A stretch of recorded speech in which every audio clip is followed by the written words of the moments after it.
Assalamu alaikum. I get cut off. My ineptitude is showing.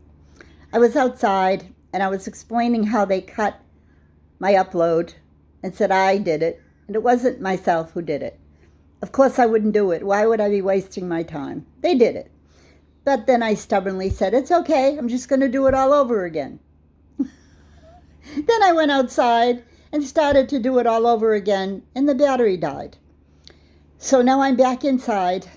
I'm on the charger, and I just want to finish my description of the situation we're in, which is the fear and the almost expectation that war will begin very soon. And I was blaming the old rich men.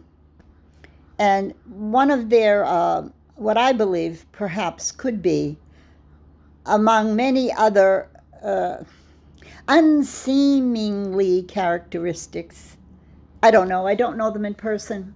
All I know is what I see on YouTube. I don't watch television. But they're not really showing any determination on the right side of how things should be done. In other words, justice. It's all this posturing. It's posturing that who's the tough guy on the block? Who has the deep pockets? Who can intimidate? I keep saying they're like fourth grade boys in the schoolyard. Give me your lunch money. You know, who's going to run this schoolyard? Yeah, that's what it reminds me of, because I feel there's not a lot of maturity and introspection and depth in any part of any of these players at all. Now, I'm not supposed to criticize the ruler. That's what they say. Who are they? Well, there is an Islamic precept that you should obey the law. However, the big law is Allah's words in the Quran, where He says, Amr maruf wa nahy anil munkar. Command the good and forbid the evil. Kun ma sadiqin. Stay with the truthful ones. Right away, we know who we should not stay with. The liars, the pretenders, the genocidal maniacs.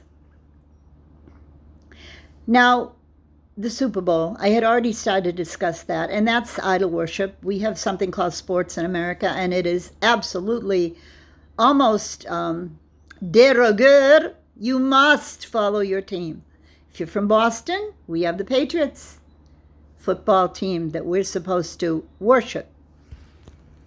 The Celtics basketball team, likewise. The Bruins, the hockey team.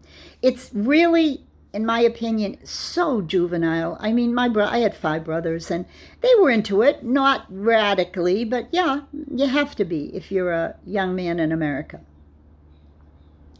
So now, I'm just thinking, yesterday, you know, the biggest game, or one of the biggest games of the year. I know there's 2. One is on New Year's Day. I think one is on Thanksgiving Day. I don't know. They always say it's the biggest. This one, you know, they have the halftime. They play the first half, the second half. And then they have something in the middle called the halftime performance, which is singing, dancing, and maybe some comedians. It's usually the same old, same old. I don't watch it, but I do watch some clips from it on YouTube.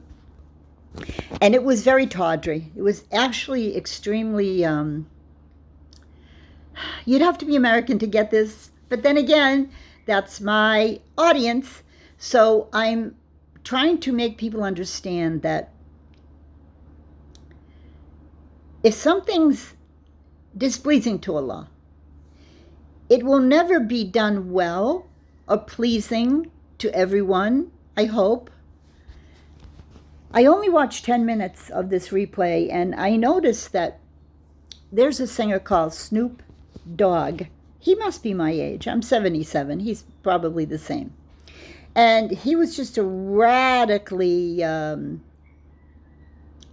overtly show-offy marijuana addict. And so he would always love to begin anything he was doing by being high as a kite, and then he would propound on the virtues of being high as a kite and how great marijuana was and how it's made him the happy, healthy man that he is today. So there he was like an opening act and looking fine. It's Snoop Dogg, and of course he's talented. He can sing and dance. That goes without saying. But all I could think of, because this was yesterday, and then today they're announcing this war. And I'm thinking, all right, we have some men harming young men for whatever the gains that they want, meaning whatever political, military, whatever. And then we have Snoop Dogg. Does he realize he's doing the same thing? Because the young men in this generation, they love him.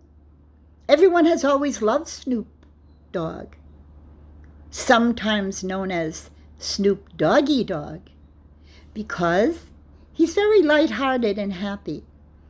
And he's talented. But you see, I remember that my generation and Snoop Dogg, how many of these young teenagers copied Snoopy and just became addicted and then went on to worse drugs, because we know that marijuana is a gateway drug. So you start with that, and then you end up a heroin addict, a cocaine addict, a fentanyl now addict, killing yourself. So Snoopy was a very bad role model, very, very bad road to follow if you follow Snoop Dogg. But you know what? Snoop Dogg, seemingly unharmed,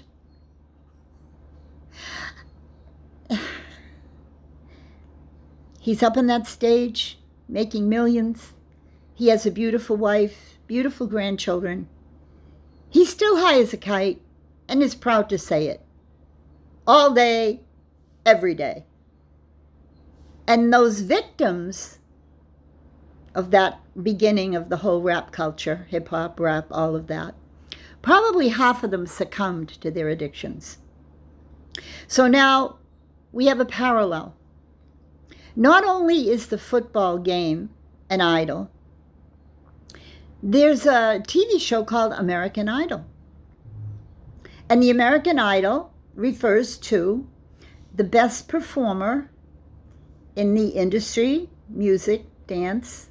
They have now acrobatics. They have some magic shows. Bread and circus. Roman Empire. In decline. May Allah protect us.